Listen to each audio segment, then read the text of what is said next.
आपल्या जीवाच्या दृष्टीने महत्त्वाचा असा ठराव की त्यांनी सर्व पक्षीयांनी विनंती केली, सरकार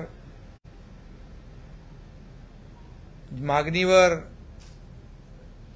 निर्णय काम करतंय, कार्यवाही सुरू केली आहे आणि थोडा वेळ दिला पाहिजे, परंतु तोपर्यंत जे उपोषण जे आहे ते मागे घेण्याचा ठराव सर्वानुमते सर्व पक्षीयांनी केला। त्याचबरोबर आणि त्याद्वारे ठरावाद्वारे देखील आपल्या भावना सगळ्यांच्या मनोज जरंगे यांच्याकडे पाठवण्याची सूचना देखील सर्व पक्षीयांनी केली। मी आपल्या माध्यमातून देखील मनोज जरंगे पाटील यांना विनंती करतो की सरकार आणि सर्व पक्ष आपल्या सोबत आहेत आणि त्यामुळे आपल्या जीवाची आम्हाला चिंता आहे, काळजी आहे। त्यामुळे आपण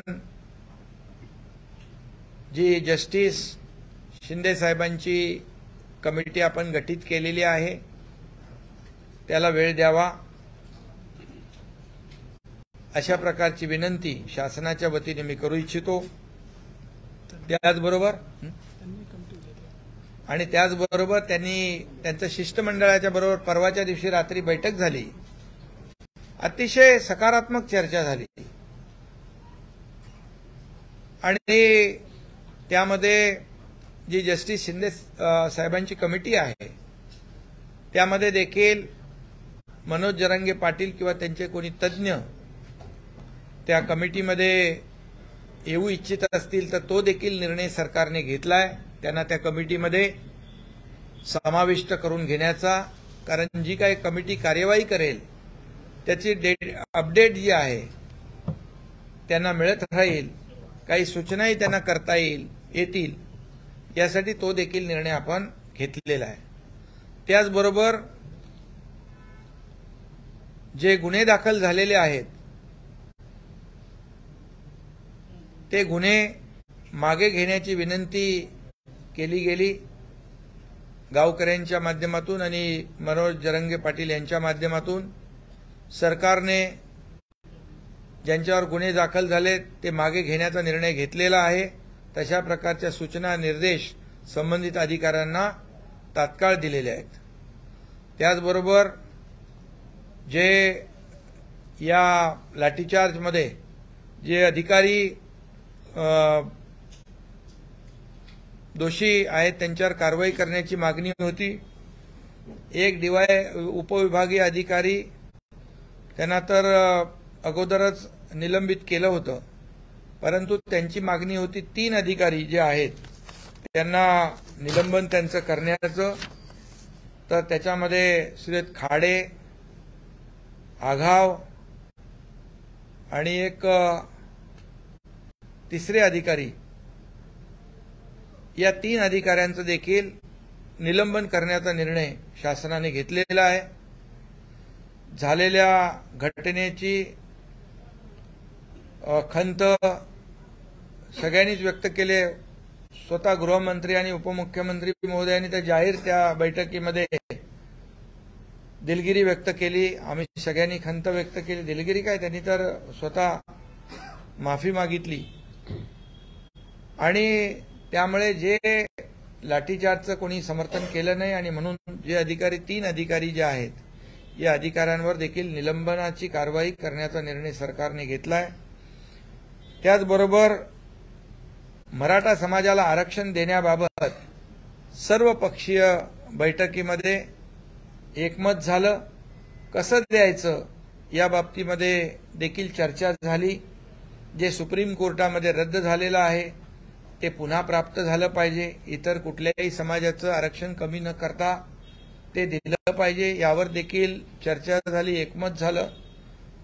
माननीय उपमुख्यमंत्री देवेंद्रजींनी देखील त्या बाबतीमध्ये क्युरेटिव्ह पिटिशनच्या संदर्भात किंबहुना कायदेशीर ज्या बाबी आहेत त्या संदर्भात देखील त्या बैठकीमध्ये आपल्या भावना व्यक्त केल्यात। आणि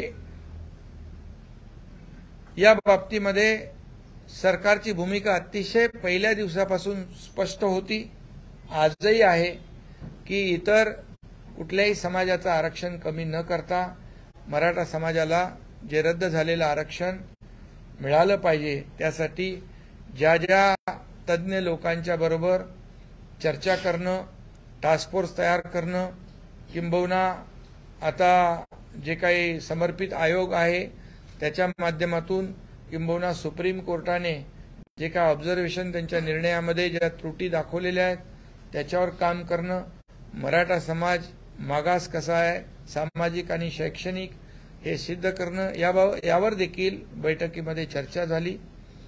बैठकीमध्ये आम्ही सरकारच्या वतीने जे मराठा समाजाला ओबीसी समाजाप्रमाणे ज्या सुविधा म्हणजे सारथी, अण्णासाहेब पाटील, आर्थिक विकास महामंडळ इतर ज्या काही सुविधा आहेत त्या पण मिळाल्या पाहिजे अशा प्रकारची देखील त्याच्यावर चर्चा झाली। परंतु आपलं हे सरकार पूर्णपणे त्यामध्ये कुठेही कमी पडत नाही।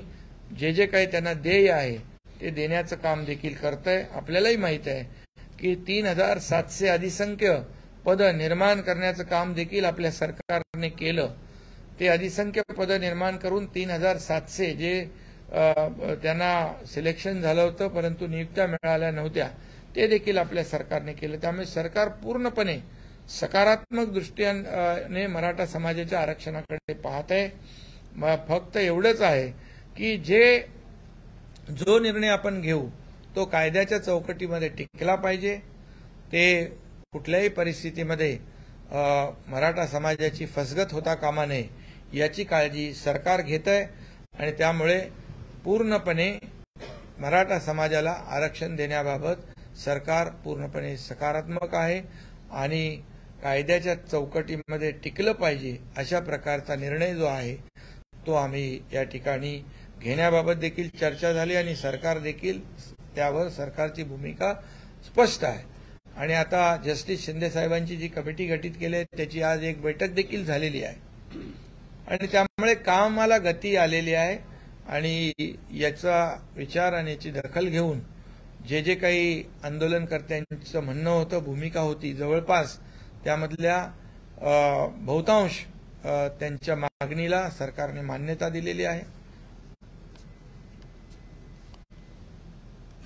ते जरांगे पाटील यांची मगाशी मी म्हटलं की त्या जस्टिस शिंदे साहेबांच्या कमिटीत जरांगे पाटील किंवा त्यांचा तज्ज्ञ कुणी त्याच्यामध्ये येऊ इच्छित असेल तर तोही निर्णय आपण आजच्या बैठकीत घेतलाय की मगाशी मी म्हटल्याप्रमाणे त्यांनाही त्याचं डे टू डे आपण जी काही कार्यपद्धती आहे, जे काम ती कमिटी करेल त्याचं संपूर्ण माहिती त्यांना मिळत राहील, त्यांना सूचनाही करता येतील आणि त्यामुळे हे सगळे निर्णय जे आहेत हे आपल्या सरकारने आज घेतलेले आहेत।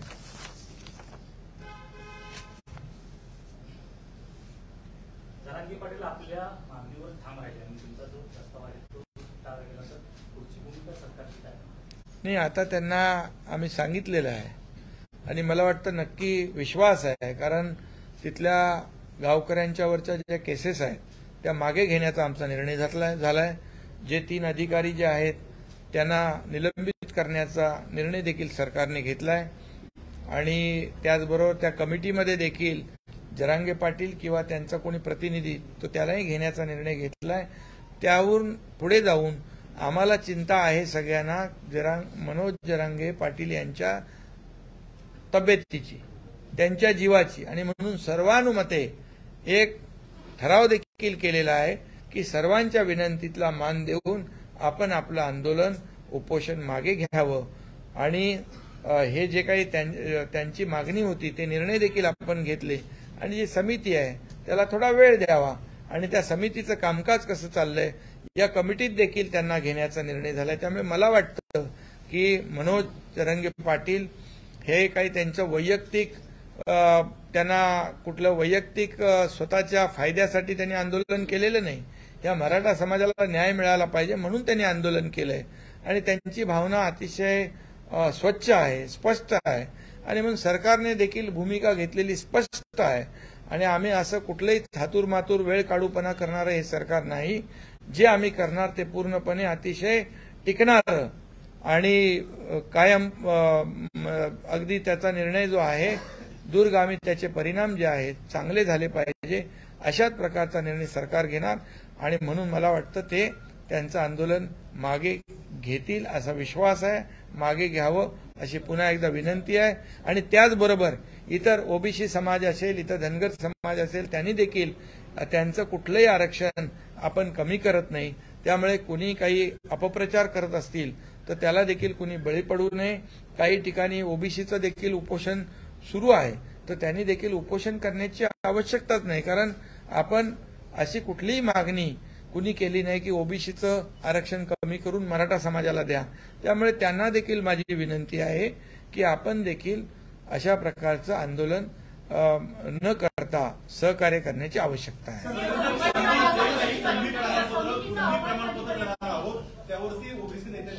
त्यांना 1 महिन्याचा अवधी दिलेला आहे कमिटीला. त्याच्यावर आज पहिली बैठक झालेली आहे आणि त्याच्या स्वतः मनोज जरांगे पाटील यांची इच्छा असेल, त्यांचं शिष्टमंडळातलं कुणी असेल तर त्यांना देखील सरकारने स्पष्टपणे ती भूमिका घेतलेली आहे. आंदोलन होत असतात त्याच वेळेस राज्य सरकार या बाबतीत बैठका लावतं. इतर वेळी काय पाठीमागच्या 2.5 वर्षात राज्य सरकारने मराठा आरक्षणासंबंधी एक सुद्धा बैठक घेतली नाही असा थेट आरोप कोणी संभाजीराजे छत्रपती. नाही, संभाजीराजांनी देखील खूप चांगल्या सूचना दिल्या. त्यांनी देखील या आरक्षणाच्या संदर्भात पार्श्वभूमी त्या ठिकाणी मांडली. आता याच्यामध्ये कुणी काय केलं कुणी काय केलं नाही याच्यामध्ये आज आम्ही जाऊ इच्छित नाही. आमचा उद्देश एवढाच आहे, मनोज जरांगे पाटील यांचं उपोषण मागे घेतलं पाहिजे. त्यांच्या जीवाची चिंता आम्हाला आहे, त्यांच्या आरोग्याची चिंता आम्हाला आहे आणि मराठा समाजाला आरक्षण मिळालं पाहिजे ही आमची भूमिका आहे. बाकी आज आम्हाला कुठल्याही राजकारणावर भाष्य करायचं नाही.